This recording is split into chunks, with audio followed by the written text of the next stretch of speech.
welcome to Tracy Momi Reads. I am back again with another video. Today, I'm going to be talking about the words unread. Other books that I got into, like I started reading them and they were just a DNF for me. Did not finish, for those of you maybe not familiar. And they were just popular books that were recommended, and I just could not get past go with some of them. With some of these DNFs, I feel like if I can't get past the third chapter, third or fourth, I'll give you, before things start to make sense, before I see a path, I like a character, or I'm just like, this story is really gripping, then it's just gonna be a no for me. I'm not, because I have wasted time, obviously, finishing books that I didn't enjoy. I'm not gonna force myself through a book that I can't even really get past the third chapter. It's just too many other books to read. And, sometimes that happens, you read a good blurb, you see excitement on the YouTube, TikToks, and Instagrams about books, and you want to be a part of it, for fear of missing out, the whole FOMO, and you start reading it, and maybe you think there's something wrong with you because you're like, I don't get it, I don't see the hype. And it's not even based on not having the intellectual ability to comprehend what's going on. It just may not be a story that interests you because of the subject matter, because of the characterization, or maybe it's just because it's just not a story you feel is well written. It could be a myriad of reasons. But everyone who reads,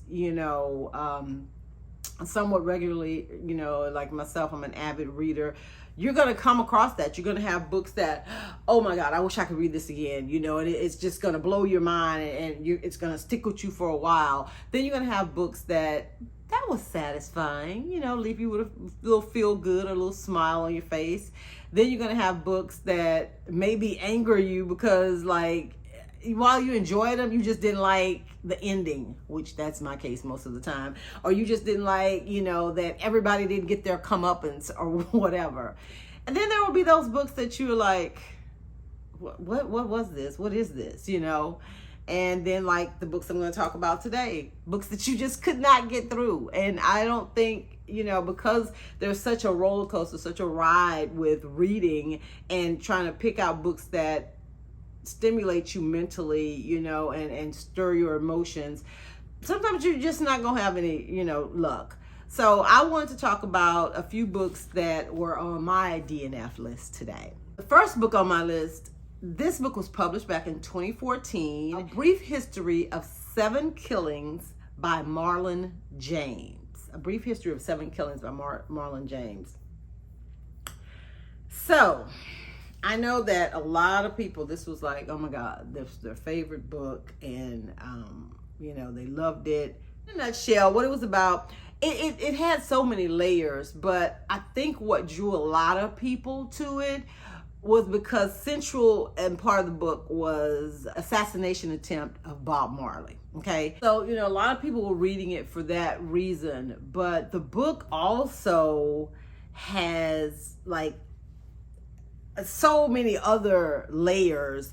It's like the politics that were going on in Jamaica at the time. There was gang violence stuff that was happening, the drug cartels and things. It's just so much going on. First of all, let me just say, this book is fictional, but it's based on real life accounts. So all the names have been changed. The incidents and circumstances are very, very, very similar to real life.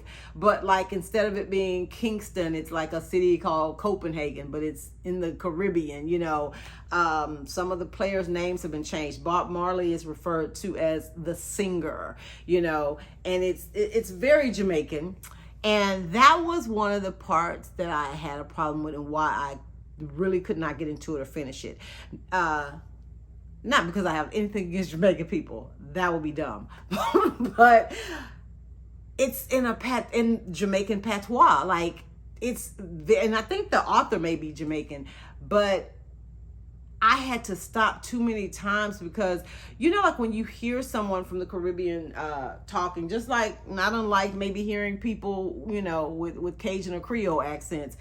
And maybe for people who are not from the South, hearing us Southerners, it's like the way that our words run together, how we cut off some words. And it's just a very distinct dialect for a particular region, of people. And his writing was very much like that, like the spelling of words, so that if you are someone who speaks that dialect, when you're reading it, you're reading it with an accent, so to speak, and I was able to glean a lot of stuff through context clues, but it became a lot for me to, continue reading, because I had to keep stopping and try to make sense, like, okay, so wait a minute, where are they at? What is he doing? What is he saying? And the book was so thick. If this was a book that was like 100 pages, 150 pages, a short story or something, I most definitely would have powered through it. But this book had 704 pages. So it just, like, after the third chapter, I was like, and 3 chapters, y'all, mind you, that probably took me a few weeks to get through because I kept putting it down. I like books when you first get into them, like they're going to grip you. They're going to, you're flipping pages and you're, plowing through the sentences, the paragraphs, and piecing everything together. And it's unfolding in your head. Like you can see the visuals of what's going on. And I could not. Lucky for me, there is a movie actually being made about Bob Marley's life, because I too had gotten the book mainly because of the Bob Marley piece, called One Love, and I believe it comes out next year. So there's that. But yeah, if you are able to finish it, I would love to know in the comments what you thought, or if you think it's something I should consider revisiting. Okay, on to the next book. The next book, this book was a weird pick. I saw this book, I don't know if I got it from an airport or somebody told me about it, and it's called The Family Fang by Kevin Wilson. The Family Fang. And it was,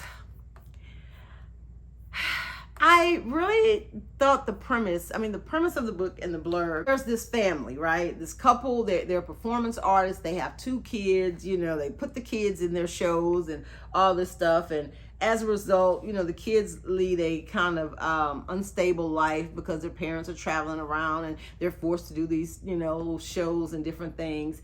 And so they grow up very bitter, to distance themselves from their parents because they feel their entire childhood was, sabotaged. So they, when they become adults, they become estranged and leave their house, their hometown, and all of that.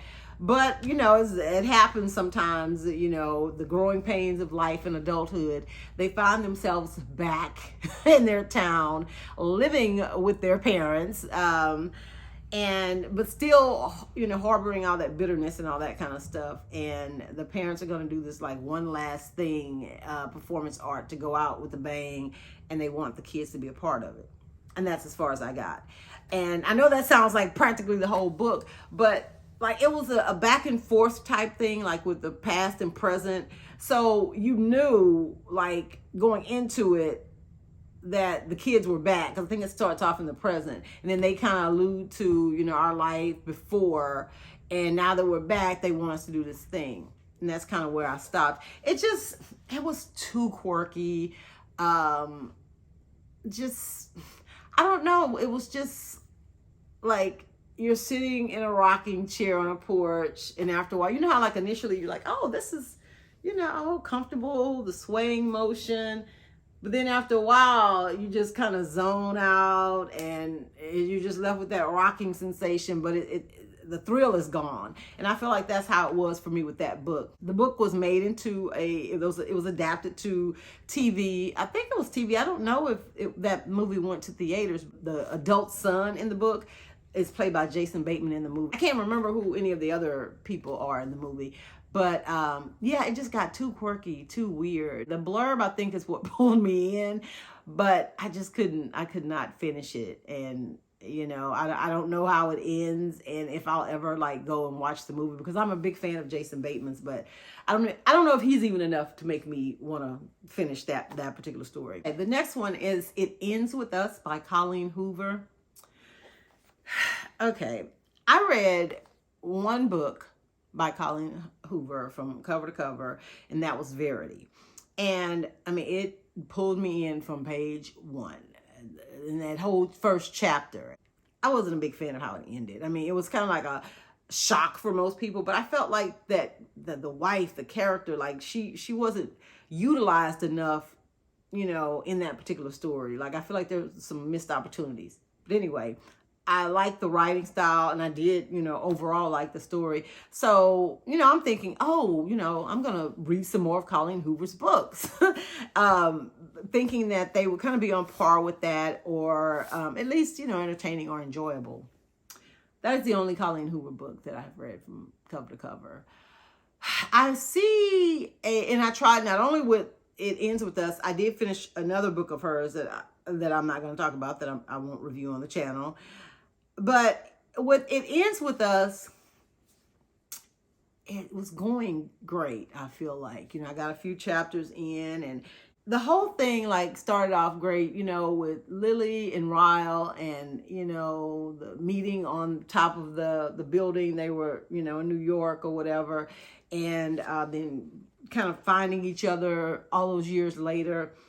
It had the makings of something great. Even when the I don't know, I can't remember his name. If it was Angus or something, I don't know, August or something, like the man who was a part of her childhood, and they talked about, you know, when you go back, because there's like a past, present point of view type thing, and, you know, we learned that Lily's mom was a victim of domestic violence, and, you know, her dad was violent and all that, and this other kid that she met, he was homeless, and they had this connection. And so all these years later, he comes back into the story. So I'm thinking that this has the great makings of a love triangle. I guess that's where I went wrong. I didn't realize that this wasn't going to be just some romance, you know, who is she going to pick, you know, pulled here and there type book. But it was about how trauma comes back, and sometimes you relive, you know,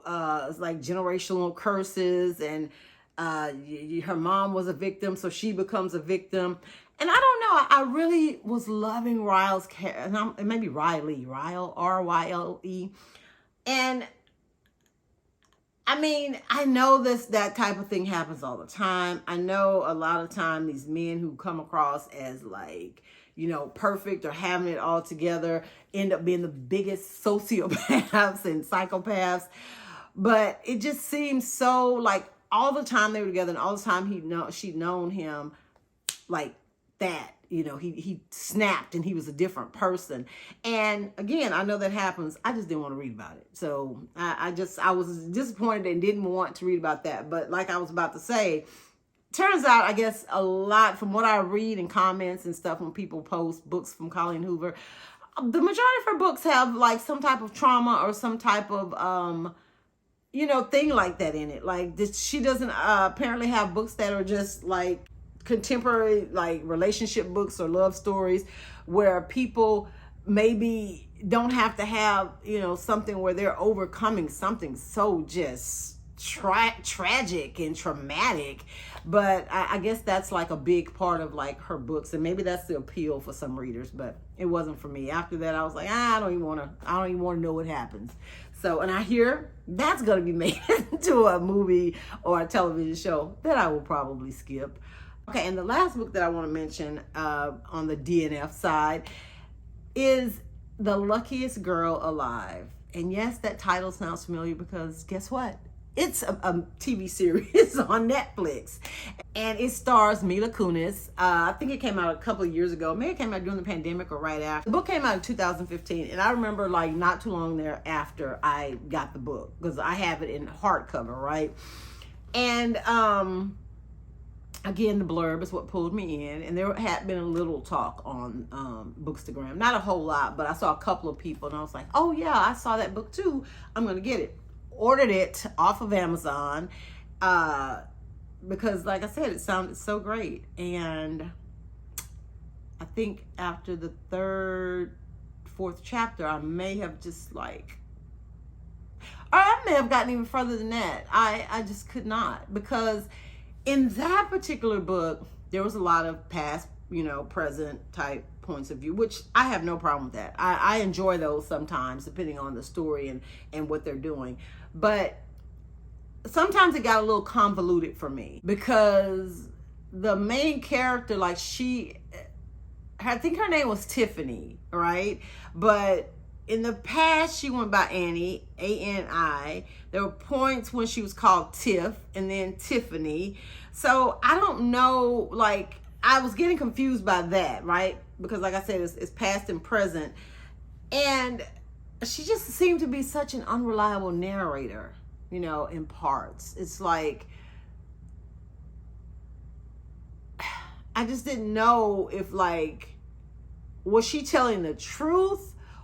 Because then she ended up doing something bad, and it's like, did that ever even happen? Or, you know what I mean? But apparently, I guess it did, because I did get some spoilers for it, once the movie came out. But essentially, there's this present day, there's a documentary being done about this like prestigious private school that she's an alumni of. So she went to that school, and back when she went there had been a shooting. So they, she wanted to be a part of the documentary because she had went there, and also because she wanted the attention.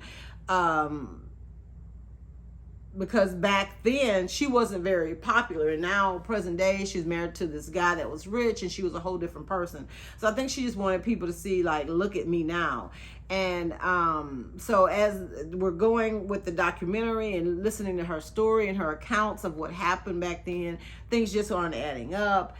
And then, you learn that there's like something tragic that happened to her, and that maybe there was some revenge taken. Because I will tell you, and I don't know if the movie or the book has anything as far as trigger warnings, but there is a sexual assault that happens, a whole like gang rape. There is a school shooting, where students are killed. And there's, a lot of bullying that goes on throughout the book. So those themes in itself make you not really want to, pick up the book, or in my case, not even finish it. I just did not know what was going on with her, and I just didn't care about her as a character early on, and just did not care to know her story or what happened or any of that. So I didn't finish it. But I don't know. I mean, I like Mila Kunis. I may, check out the series, and at least the first episode, to see if it's going in a direction I like. Even though I didn't hear a lot of great things about the adaptation, but I did read that the author Jessica Knoll, she also did the screenplay. So this particular adaptation, it's very close to the book, because a lot of times when books are adapted for film or TV, they may have the original author as a consultant, or give them a gratuitous like screen walk on or something to be in the movie. But usually the actual screenplay or teleplay is written by somebody else. They take the author's original story, kind of extract what they need from it, and then they add a bunch of stuff, their own stuff. So, but in this case, Jessica Knoll did do the screenplay as well. So, I mean, maybe there's something to be said about that. But anyway, those are like just 4 of the books that I have not finished. I mean, there are more books that I'm sure I didn't finish, but those were 4 that were kind of popular and that came to mind when I thought about what I wanted to talk about today. And like I said, because I have so many books, what I feel has helped me when it comes to selecting books that I want to read, and books that end up being worth the read. First of all, I have kind of backed away from, and I know this sounds counterintuitive, because you would think that if somebody is talking about a book on one of the social platforms and other people are talking about it, and they all are like saying all these great, amazing things about it, that makes it a great, amazing book. And it doesn't often. I think you got to look at a few things. Like I said, I feel wholeheartedly that some people just jump on the train and they really haven't even read the book. I feel like that. Then also you got to, look at the reviewers and the people that are, essentially promoting these books. Number one, are they being paid to do so? Did they get a free copy? Number two, what is the age range? Because if you're someone like me, I'm in Generation X, and if you have somebody Generation Z going on and on about a book and how great it is and how wonderful it is, that's because maybe it's something they can relate to, or something that they, feel drawn to or connected to, that I probably won't be, because, maybe I'm looking for something else, So I basically have stopped like with the bandwagon books. I don't really, do the bandwagon books anymore. And I was guilty of that back in the day. If it was on Instagram, I wanted to read it. I wanted to know what the talk was all about. I wanted to be a part of the conversation. Now, what I found myself doing is, I'm still a blurb reader. I still read the blurbs, and I'll kind of flip through, maybe look at the first chapter, because even with ebooks, you can, on Amazon, you can go, and a lot of times the authors will have their first chapters available, and you can read it. And I find myself, if I really like the book by an author, then I go search for that author and maybe look at another one of their books. And it can backfire like it did with Colleen Hoover, but usually I have luck doing that.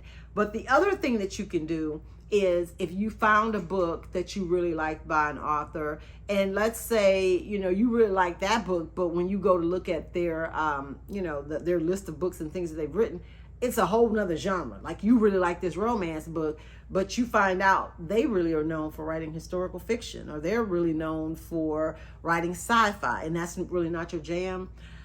You can search for, let's say if the book is called The Girl and the Dog by, Jane Doe, you can go into Google and say books like The Girl and Her Dog by Jane Doe, and then you will get a bunch of returns, from the search, that shows books that are in that genre, that are about girls and their dogs, that, you know what I mean, like, or authors that kind of write the same way. And I have found a lot of great books that way.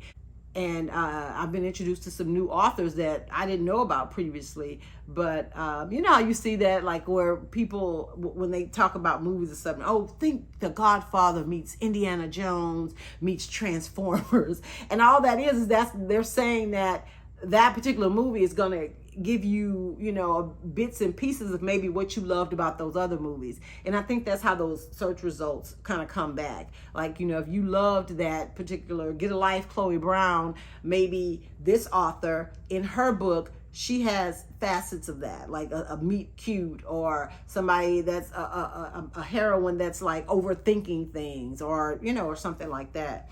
But again, it's always like hit or miss, Hopefully, if you end up getting a book that you did not finish, or that wasn't particularly your favorite book, hopefully it's a book that you didn't have to pay too much for, or maybe you were able to read it for free at the library. Because unfortunately for me, 3 of the 4 books I mentioned, I had purchased them like when they came out. So I paid, the upwards of $20 or whatever for the hardcover of those books.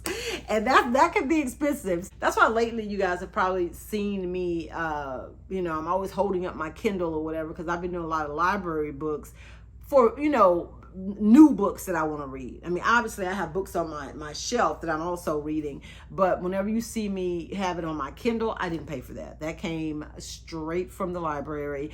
And when you go to reserve books through the Libby app at the library, sometimes they'll say, you're 982nd in line. It could be 12 weeks before this book comes out. So you do that, you sign up, and you're like, okay, no big deal, because I have these books I'm going to read.